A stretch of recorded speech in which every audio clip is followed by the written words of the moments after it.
네, 맞아요. 이 그림은 미켈란젤로의 천지창조라는 그림이에요. 이 그림을 다시 한번 보세요. 이 그림 안에 지금 자매님의 인생의 문제가 다 들어있어요. 자매님의 과거에는 왜 그렇게 슬프게 살았는지, 현재는 왜 이렇게 속상하고 어려운 일들이 자꾸 일어나는 건지, 그리고 앞으로 미래는 어떻게 될 것인지 자매님의 삶의 모든 이유가 여기에 다 들어있어요. 제가 시작하기 전에 질문을 하나 드릴게요. 그럴 리 없겠지만 갑자기 오늘 죽게 되셨어요. 그렇다면 오늘 죽어서 천국에 들어갈 확신이 있으세요? 아, 있으세요? 그렇다면 너를 천국에 들어가게 해야 할 이유가 무엇이냐고 물으신다면 뭐라고 대답하시겠어요? 네, 모태신앙이니 당연히 갈 수 있는 거 아니냐고요?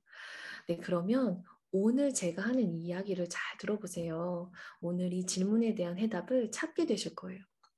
지금 보시는 이 그림은 하나님께서 세상을 창조하시고 에덴을 만드시고 사람을 지으신 하나님의 오리지널 디자인이 나타나 있어요. 하나님께서는 넘치는 사랑으로 많은 복을 부어주셨는데 첫 번째로 기쁨의 복을 주셨어요. 저는 한없이 기쁠 때 갑자기 이 기쁨이 사라질 것 같은 불안함이 들 때가 있어요. 그러나 하나님께서 주신 이 기쁨은 슬픔의 씨앗도 그림자도 없는 완벽한 기쁨이에요. 그리고 두 번째로 번성의 복을 주셨어요. 번성은 그 수가 기하급수적으로 많아지는 거예요. 그리고 세 번째로 부요의 복을 주셨어요. 부요란 더 원하는 게 없는 만족함이 넘치는 복이에요. 그리고 자유의 복을 주셨어요. 정해진 운명에 따라 어쩔 수 없이 움직이는 게 아니라 인격으로 대우해 주셔서 무엇이든지 선택할 수 있는 자유를 주셨어요. 그리고 사랑의 복을 주셨어요. 아담과 하와를 지어서 서로 사랑하며 행복한 가정을 이루게 하셨어요. 그리고 거룩의 복을 주셨어요. 거룩은 구별이라는 뜻이에요. 사람은 동식물과 다르게 하나님의 형상대로 구별하셔서 지으셨어요. 그리고 왕권의 복을 주셨어요. 에덴에 있는 모든 것을 왕처럼 정복하고 다스리며 살라는 거예요. 이 왕권으로 문제가 생기면 스스로 해결하고 바로 고칠 수 있어요. 그리고 안식의 복을 주셨어요. 인간은 참 평안과 쉼을 통해서 재충전을 받을 수 있도록 해주신 거예요. 그리고 교제의 복을 주셨어요. 교제는 수준을 결정해요.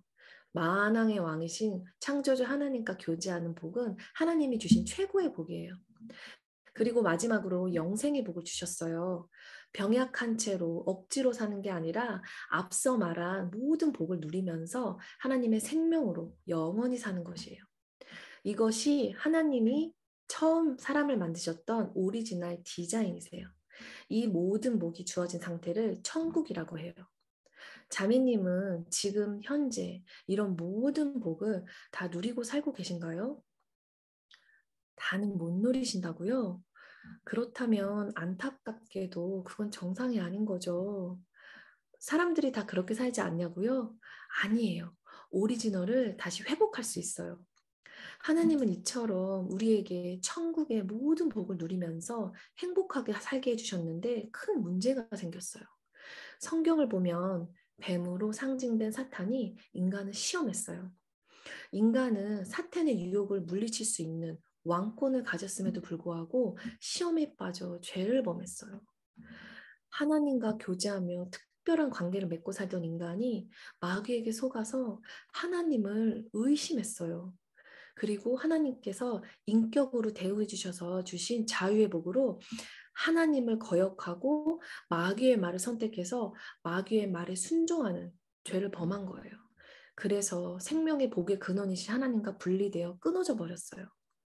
나무가 뿌리에서 잘리고 단절되면 생명이 죽고 꽃과 잎이 시드는 것처럼 하나님께서 만들어주신 모든 복은 사라지고 반대로 저주가 찾아오게 되었어요.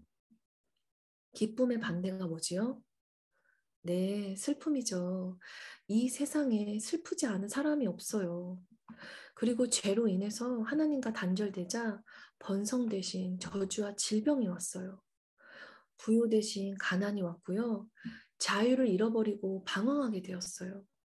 그리고 사랑 대신에 증오와 미움이 생겼고 거룩한 대신에 추악한 존재가 되었어요. 그리고 왕권을 누리는 대신에 종노릇하는 불쌍한 존재가 되었어요. 그 증거가 남을 원망하고 책임진 거예요. 그리고 안식 대신에 불안과 우울증이 생겼어요. 자매님의 마음이 뜻없이 불안하고 우울한 것은 하나님과 분리되었기 때문이었어요. 그리고 더 이상 하나님과 교제할 수 없는 영적 단절이 생겼어요. 아무리 어려운 일을 당하고 속상한 일이 있어서 하나님을 불러도 응답하지 않으세요. 그리고 마지막으로 영생 대신 죽음과 지은 죄에 대한 심판을 받게 되었어요. 이렇게 하나님과 단절되어 산 상태를 지옥이라 해요. 자매님은 지금 어느 쪽에 살고 계세요? 지옥이요? 그렇다면 어느 쪽에 살고 싶으세요? 손으로 짚어보세요. 네, 그렇죠. 천국에 살고 싶으시죠? 그런 것처럼 인간은 누구나 이 저주와 불행을 해결하고 복의 근원이신 하나님께 다시 가기 위해 노력과 수고를 해요. 첫 번째로 열심히 선을 행해요. 그러나 선행으로는 죄를 해결할 수가 없어요.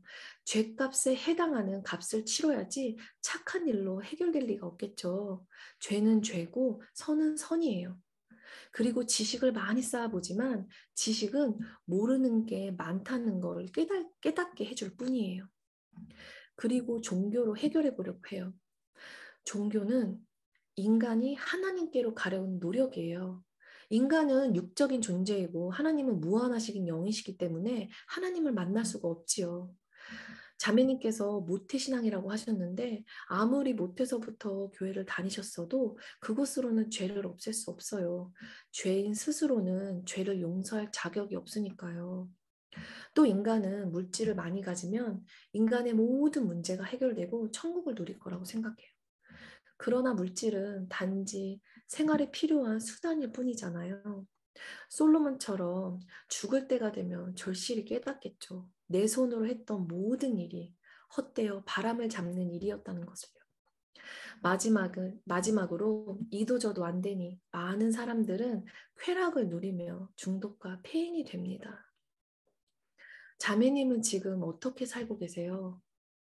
어디로 가고 계신가요?